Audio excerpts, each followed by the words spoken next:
Assalamualaikum warahmatullahi wabarakatuh. Perkenalkan, nama saya Bagas Novardi Abdurrahman dari kelas 12 MIA 3 akan mendeskripsikan tentang pahlawan Martin Indy. Martin Indy merupakan pahlawan nasional Indonesia yang berasal dari Papua. Ia lahir di Doromena, Jayapura, Papua, 16 Maret 1912 dan meninggal di Doromena, Jayapura, Papua, 17 Juli 1986 pada umur 74 tahun. Ia merupakan polisi Belanda yang kemudian berbalik mendukung Indonesia setelah bertemu dengan beberapa tahanan politik yang diasingkan di Digul. Salah satunya adalah Sugoro Atmo Prasojo. Saat itu, ia bertugas untuk menjaga para tahanan politik yang secara tidak langsung berhasil menumbuhkan jiwa nasionalismenya dalam pertempuran melawan penjajah. Jiwa nasionalisme Martin tumbuh sangat besar. Perjuangan Martin dalam membela tanah kelahirannya sempat gagal beberapa kali. Namun, hal itu tidak menyurutkan niat dan semangat juang pria lulusan sekolah polisi di Sukabumi, Jawa Barat ini menyerah dan tunduk pada musuh begitu saja. Sekembalinya dari pengungsian di Australia selama 3 tahun, tepatnya pada tahun 1944, Martin ditunjuk sekutu untuk melatih anggota Batalion Papua yang nantinya akan difungsikan sebagai tentara pelawan Jepang. Setahun berikutnya, ia diangkat sebagai kepala distrik Arso Yamai dan Waris selama 2 tahun.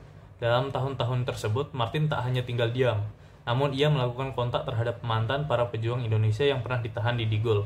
Dalam kontak tersebut, mereka merencanakan suatu pemberontakan untuk mengusir Belanda dari tanah Cendrawasih. Namun, usaha mereka gagal begitu Belanda mencium gelagat Martin dan rencana mereka batal dieksekusi. Pada tahun 1946, Martin merangkap menjadi kepala distrik Arso Yamai dan Waris. Martin bergabung dengan sebuah organisasi politik bernama Komite Indonesia Merdeka atau KIM yang kemudian dikenal dengan sebutan Partai Indonesia Merdeka atau PIM. Martin dan beberapa kepala suku yang ada di Papua menyampaikan protesnya terhadap pemerintah Belanda yang berencana memisahkan wilayah Irian Barat dari wilayah Kesatuan Indonesia. Mengetahui pihaknya membelot, Belanda menangkap Martin dan membuinya selama 3 tahun di Hulu Digul karena pasukan Belanda merasa dikhianati oleh aksinya tersebut. Pada tahun 1962, Martin bergerilya untuk menyelamatkan anggota RPKAD yang didaratkan di Papua selama masa Tri Komando Rakyat atau Trikora. Di tahun yang sama, Martin menyampaikan piagam kota baru yang berisi mengenai keinginan kuat penduduk Papua untuk tetap setia pada wilayah Kesatuan Indonesia. Berkat piagam tersebut, Martin dikirim ke New York untuk melakukan perundingan dengan utusan Belanda tentang pengembalian Irian Barat yang selama ini berada di bawah pemerintahan sementara PBB ke dalam wilayah Kesatuan Indonesia. Perundingan tersebut menghasilkan suatu keputusan, yakni Irian Barat resmi bergabung dengan wilayah Kesatuan Indonesia dan berganti nama menjadi Irian Jaya. Berkat jasanya, Martin diangkat sebagai anggota MPRS atau Majelis Permusyawaratan Rakyat Sementara sejak tahun 1963 hingga 1968.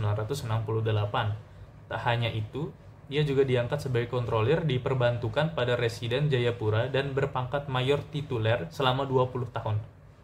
Pada akhirnya, Martin Indy meninggal pada tanggal 17 Juli 1986 dalam usia 74 tahun. Berkat jasanya terhadap negara, Martin bersama dengan 2 putra Papua lainnya, yaitu Frans Kaisiepo dan Silas Papare, mendapatkan gelar pahlawan nasional pada tanggal 14 September 1993, yakni dengan dikeluarkannya Surat Keputusan Presiden nomor 77 TK 1993. Sekian dari saya. Jika ada salah kata, mohon dimaafkan. Wassalamualaikum warahmatullahi wabarakatuh.